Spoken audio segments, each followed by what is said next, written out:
আব্দুল ৰহমান আলী হলকৈ ৰাহুল দাস হিন্দুৰ পৰিচয়েৰে মুছলমান যুৱকৰ প্ৰেম অসমীয়া কিশোৰীৰ সৈতে অপকৰ্মত লিপ্ত আব্দুল উৰফে ৰাহুল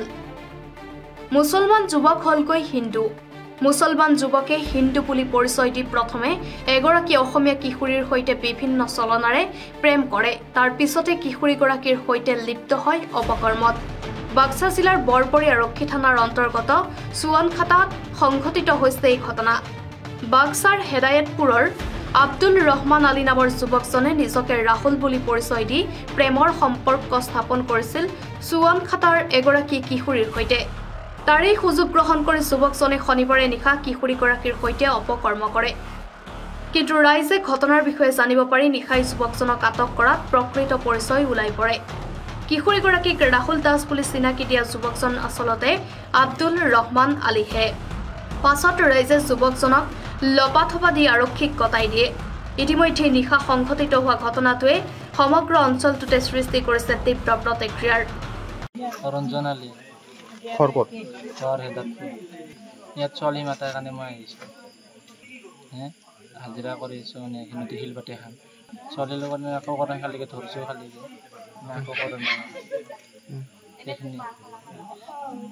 মই দিছিলোঁ তাকে অসমীয়া বুলি পৰিচয় দিছিলোঁ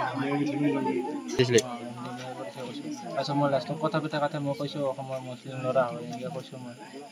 প্ৰথমে কৈছোঁ মই অসমীয়া বুলি তাৰপিছত মোক লগে এটা নাম্বাৰ দিছিল মই লগতে নাম্বাৰটো মই ফোন মাৰোঁতে সুধিছোঁ নাম্বাৰ দিছিল কি বুলি কৈছিলে ৰাহুল দাস মুছলিম চলি ৰাহুল দাস বুলি কিয় কৈছা তই এইটো মুছলিম ল'ৰা হয় না নিজা আনে তাই মাতাৰ কাৰণে মই আহিছোঁ মই কাম বাকী মই কামটো কৰা নাই মই একো কৰা নাই মই কামটো কৰা নাই খালিকে ধৰিছোঁ একো কৰা নাই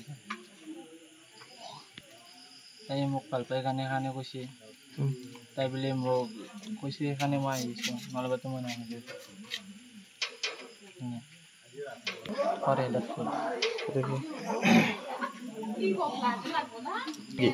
আচল নামটো মোৰ এনে ৰঞ্জন বুলি মাতে মোৰ আচল নামটো আব্দুল ৰহমান এই হেদায়েতপুৰৰ পৰা এজন ল'ৰা আহিছিল সি ক'লাক সৰু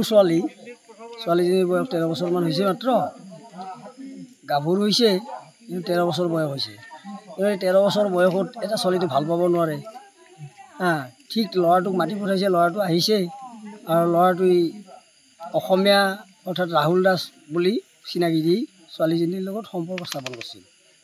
এনে সময়ত যি ঠাইত তাৰমানে সম্পৰ্ক স্থাপন কৰিছে সেইটো মানে অস্থায়ী ঘটাত কোনো মানুহ নাথাকে নিজৰ ঘৰৰ পৰা বাহিৰত গতিকে গাঁৱৰ ল'ৰা ছোৱালী তাক ধৰাৰ বিনিময়ত ধৰি তাক এতিয়া ৰাখি থৈ দিছে ল'ৰাটোৰ আচল নাম হ'ল তাৰমানে আব্দুল ৰহমান আলী সি ৰাহুল দাস বুলি চিনাকি দিছিল ৰাহুল দাস বুলি চিনাকি দি ভাল পোৱাৰ পাছত বান্ধি লৈছিল এইখিনি কথা বেয়া কাম কৰা বুলি শুনিছোঁ মই ঠিক দেখা নাই বাক্সাৰ পৰা গোলাপনাথৰ ৰিপৰ্ট কাৰেণ্ট ট্ৰেণ্ড আছাম